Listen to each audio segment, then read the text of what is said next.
Hi everyone, Mr. Neighbor here, and I am going to be talking about a video I saw on TED.com titled How We'll Become Cyborgs and Extend Human Potential. And the speaker that presents this is Hugh Herr. So this video with Hugh Herr, I'll just kind of play it while I'm talking without the sound on.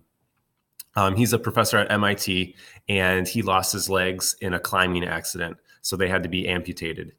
He was able to get prosthetic limbs, and those limbs were able to be connected to his nervous system so he can move them in amazing ways like dancing and jumping around with the ankles going up and down and things like that.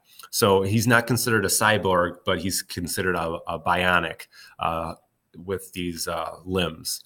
A cyborg would be able to feel those limbs. So he can't feel them. It's like a phantom leg. He still feels his old leg, but it's almost like he's stuck in ski boots, he describes, that he can't move them. So his goal at MIT is to create limbs that help the body sense that they're actually present, that they're the things that are actually moving.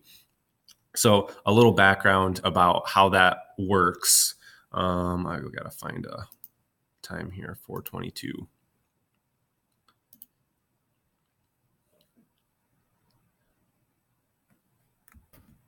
All right, so when your leg rises, one muscle contracts while the other one stretches.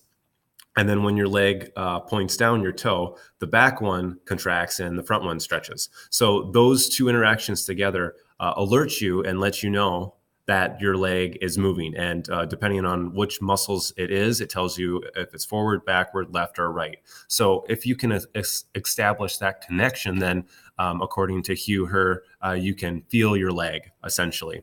So what he did was he talked about how when you're amputated, these nerves aren't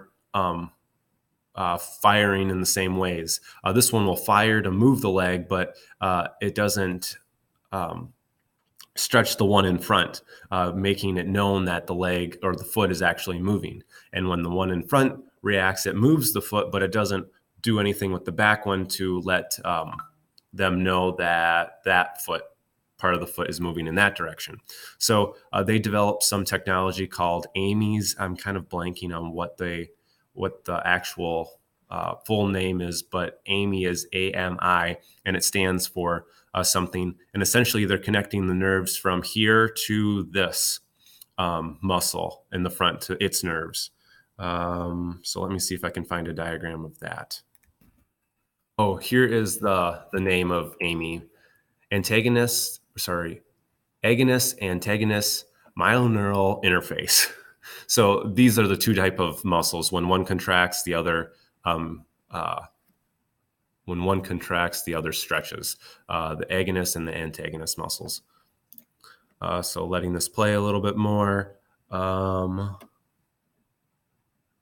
was another right here. This is the diagram. So the one contracts, that's the agonist, and then when the one stretches, it's the antagonist. So what the AMI feature does is it takes the nerves, the muscle nerves, and it connects them so that when one does something, then the other knows what the other one's doing. And that helps the process become more natural. So Hugh Herr described a story of his friend calling him up who also had a rock climbing accident, and he was going to lose his leg. And he asked him what they could do about it. So Hugh and his team at MIT helped amputate his leg in a certain way so they could attach the AMI interface. And then they put on this new prosthetic. And without even instruction, his friend naturally just got up to stand, and they were all surprised because he was not supposed to be able to stand and hold his weight like that. But because of the AMI feature, it felt so natural to him that he could move around just like he normally would, except a little rougher. And that was phenomenal. Everything seems more natural. And this friend's daughter asked him the next day, how does it feel to be a cyborg? And he's like, honestly, I don't feel that it's any different than my other leg after an injury or something. So very, very, very, very neat. I find a lot of hope in this for the fact that if you're ever injured and you lose that thing that you were really attached to, running, hiking, I think about playing guitar a lot with my hands. I think about if you lose your hands or your legs, your activity isn't over anymore. It's just a different form of doing it. So you'll still have hands, but they're going to be bionic hands. And now it's to the point where you actually can feel the movement, and maybe in the future you'll be able to feel the sensations from hot to cold and pressure and things like that. So there's a lot of advancements with this that can really, really take off.